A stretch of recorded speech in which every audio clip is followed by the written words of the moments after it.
Imperium Rōmānum, the Roman Empire. This is a map of the Roman Empire around 117 AD, the period of its greatest territorial expansion, under the wise rule of Emperor Trajanus. At the center of the empire lies Rome, the eternal city, the cradle of Western civilization, which still amazes us today with its grand legacy. Rome is in Italy, the Italian peninsula, which by the 3rd century BC had already been fully integrated into Roman rule. Italy, in turn, is in Europe. In Latin we say Roma in Italia est, Italia in Europa est. The meaning of these sentences should be clear both from context and from their similarity to English. In Latin, just like in English, the preposition in indicates being inside a place. We can visualize this concept with a simple diagram, a dot inside a circle. You may notice, however, that the word Italia is not identical in the first and second sentences. In the first sentence, the final vowel of Italia is long, a. In the second sentence, the final vowel of Italia is short, a. This change is due to Latin declension, a grammatical system that modifies noun endings based on the role in a sentence. The reason for this vowel length difference will become clear later in the course when we study the ablative case. For now, just remember this important pattern. After the preposition in, the last vowel of the following word is lengthened when indicating location.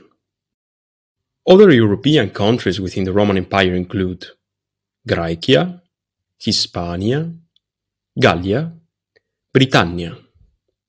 So we can say Graecia in Europa est, but we can make this sentence even better by linking it with the previous statement using an adverb.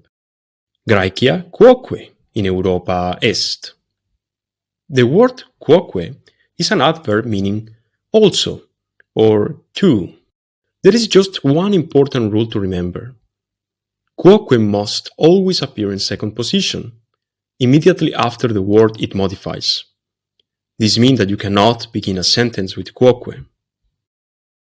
Another way to expand our sentence is by using the conjunction et.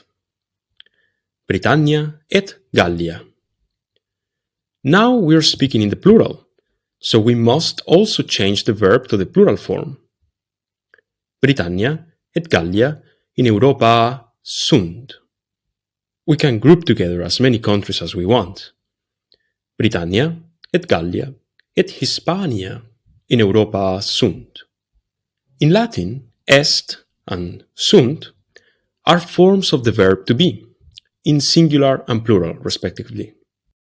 This introduces an important grammatical category, numerus, singularis for one subject, pluralis for more than one subject.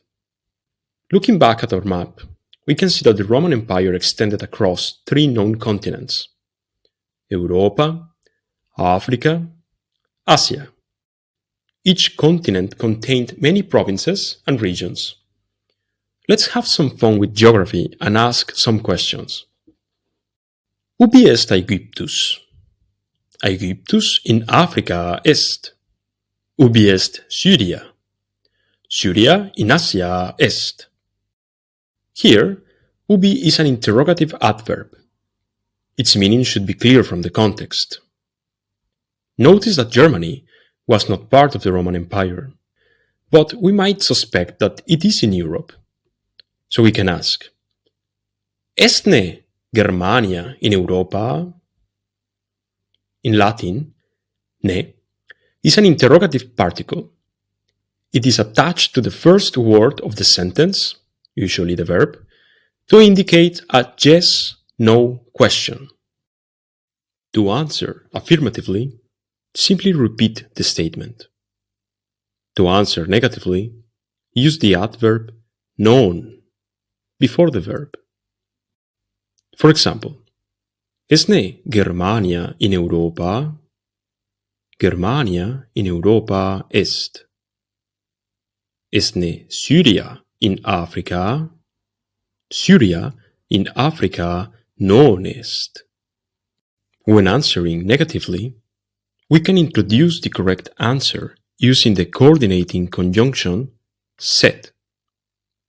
Syria in Africa non est, sed in Asia. The phrase non, sed is a very common way to contrast two ideas in Latin. Even though the word order is flexible, the order of the two words always stays the same. Here are some examples. Notice the varying word order in each case. Esne Aegyptus in Europa?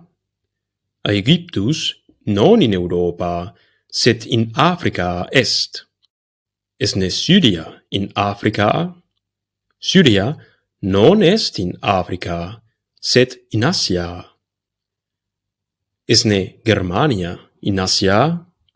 Non in Asia, sed in Europa est Germania.